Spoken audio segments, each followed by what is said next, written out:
অনেকদিন পরে একটা ছোট্ট ব্লগ নিয়ে চলে আসলাম। আমরা যাচ্ছিলাম সিংড়াতে। আচ্ছা, আমি এই ভিডিওটার ভয়েস ওভার আমি একবার দিয়েছি, কেন জানি হলো না, আবার দিতে হচ্ছে। একে তো আমি আলসে মেয়ে, ভয়েস ওভার দেওয়ার ভয়ে আমি ভিডিও আপলোড করাই ছেড়ে দিয়েছি। যাই হোক, জয়ের আশীর্বাদের জন্য আমি, মাম্মি, পুষ্পা চলে গেলাম মিঠাইকে নিয়ে। মিহিকে নিয়ে নিই, কারণ ও কিছুটা সিক, বেশ ভালোই সিক, আমরাও সিক যদিও। আমার হাতে সময় খুবই অল্প ছিল। আমার পাশে এখন মিঠাই চিল্লাচ্ছে। মিঠাইয়ের মেজাজ টেজাজ খুবই গরম, ওর ঘুম ধরেছে। আচ্ছা, যাই হোক, সিংড়ার এই রাস্তাটা আমার খুবই ভালো লাগে, চলন বিল।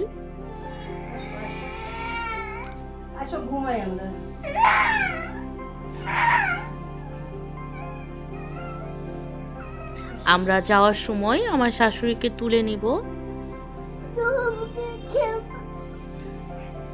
আমি জানি না মিঠাই খুবই কেন জানি ক্যান ক্যান করছে, আমার পাশে আছে। যাই হোক, এই যে আমার শাশুড়ি আর মিঠাইয়ের কনভারসেশন চলছে এখানে।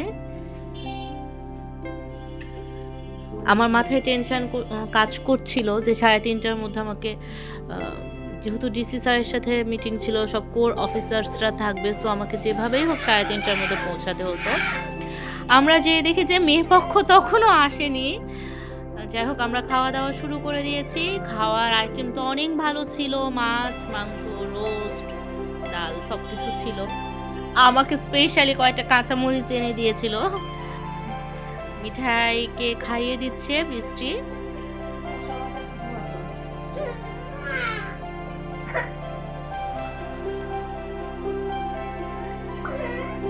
আমি যখন ভয়েস ওভার দিই, আমার পাশে যে এই যে আমার মেয়েরা ক্যাঁ ক্যাঁ করে, জিনিসটা আমি আসলে এনজয় করি।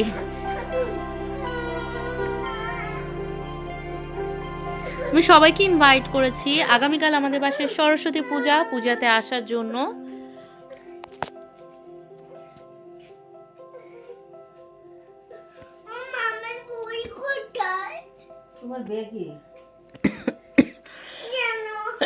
আমাদের সবার অনেক কাশি হয়েছে।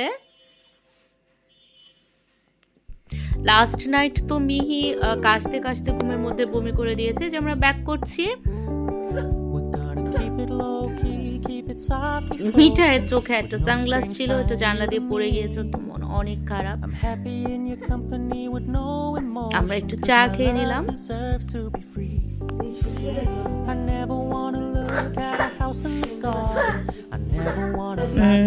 ওই তো অফিসে যেয়ে দেখলাম যে আসলে প্রোগ্রামটা ক্যান্সেল হয়েছে। যাই হোক, এটা আমরা বাসায় চলে এসেছি।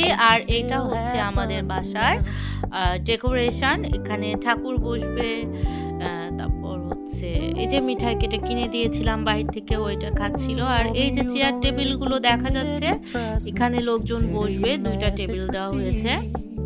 When you said you couldn't take us too seriously, I must admit I was relieved. এই জায়গাটাতে হচ্ছে রান্না হবে, 2টা চুলা, একটা ভোগের রান্না হবে আর একটা গেস্টদের জন্য যে রান্নাগুলো ওইটা হবে। এই যে ঠাকুর চলে এসেছে, ঠাকুর তো মন্দিরে রাখা হচ্ছে নিচে, আর এইখান থেকে ঠাকুরকে যে বসানো হবে পূজার ওইখানে, সেটা হচ্ছে রাজনার বাবাই বসাবে।